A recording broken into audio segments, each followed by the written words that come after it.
Inovasi baru Mesir berhasil budidaya gandum pakai air asin. Jelang Idul Adha, Aceh Utara siapkan 4.108 sapi dan kerbau untuk tradisi Maugeng. Jogja Benih 2026, satukan akademisi dan praktisi, perkuat sistem pembenihan nasional. Cerita peternak Gen Z di Nganjuk ikut tumbang saat sapinya sakit. Pemirsa, itulah ringkasan berita hari ini, kami bacakan berita selengkapnya. Berita pertama dari Jakarta, Detiknet memberitakan untuk pertama kalinya Mesir berhasil budidaya gandum menggunakan air dengan salinitas yang tinggi.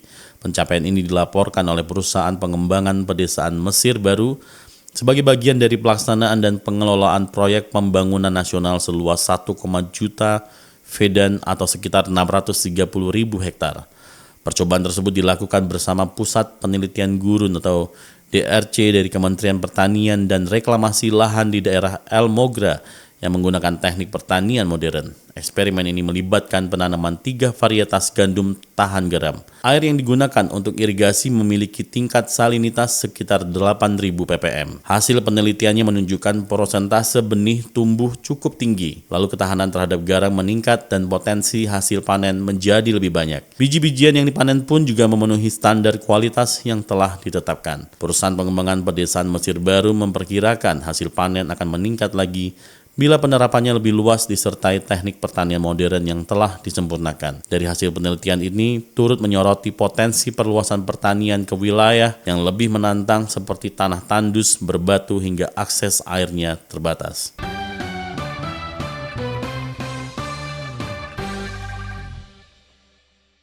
Saya adalah petani ternak sapi. Saya sudah biasa menggunakan produk Eka Farma selama 6 tahun. Produk yang biasa saya gunakan adalah Dokoh. Saya menggunakan produk Eka Farma 2 tahun. Yang saya gunakan mineral kambing. Saya menggunakan produk Eka Farma yaitu Dokoh. Sudah 5 tahun saya gunakan. Produk Eka Farma memang cocok untuk Indonesia.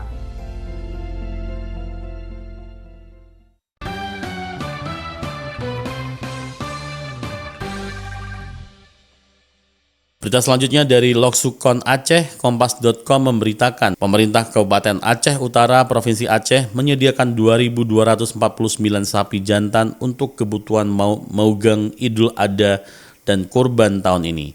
Jumlah itu diperkirakan mencukupi untuk memenuhi kebutuhan 27 kecamatan dalam kabupaten itu.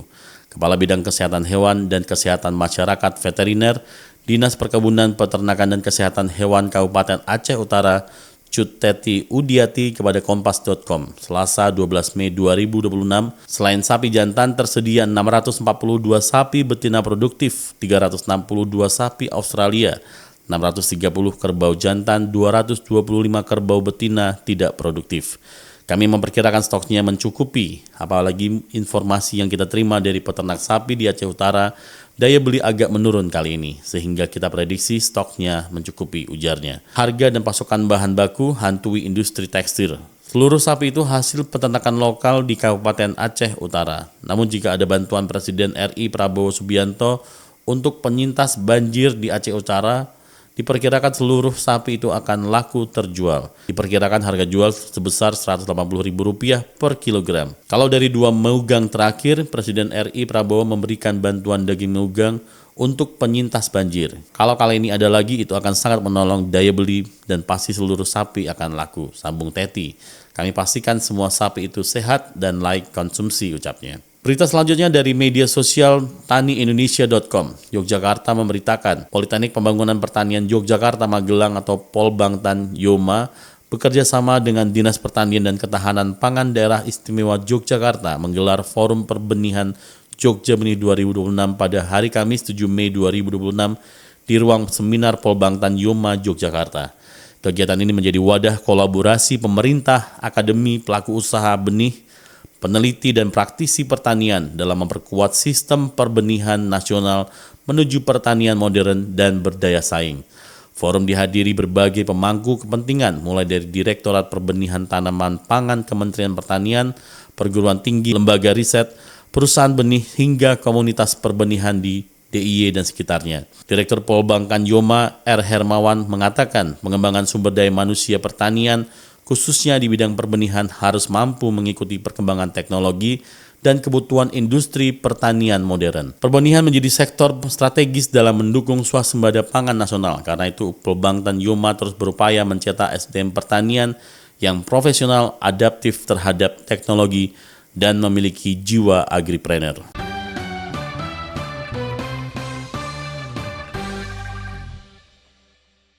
Saya adalah petani ternak sapi.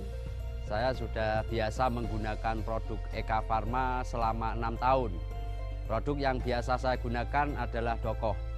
Saya menggunakan produk Eka Farma 2 tahun. Yang saya gunakan mineral kambing. Saya menggunakan produk Eka Farma yaitu Dokoh. Sudah 5 tahun saya gunakan. Produk Eka Farma memang cocok untuk Indonesia.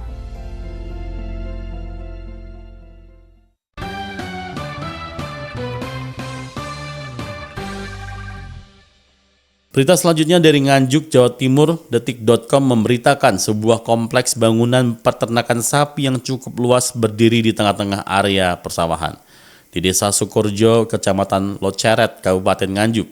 Sejak pagi sudah terlihat ramai oleh aktivitas para pekerjanya. Sebagian besar para pekerjanya adalah bapak-bapak usia paruh baya, namun di antara mereka ada satu wajah yang tampak masih belia, namanya Arnov Indra Ramadan, 23 tahun, yang ternyata adalah pengelola peternakan tersebut. Anak Gen Z ini terlihat cekatan menangani deretan sapi ternak yang jumlahnya mencapai ratusan ekor.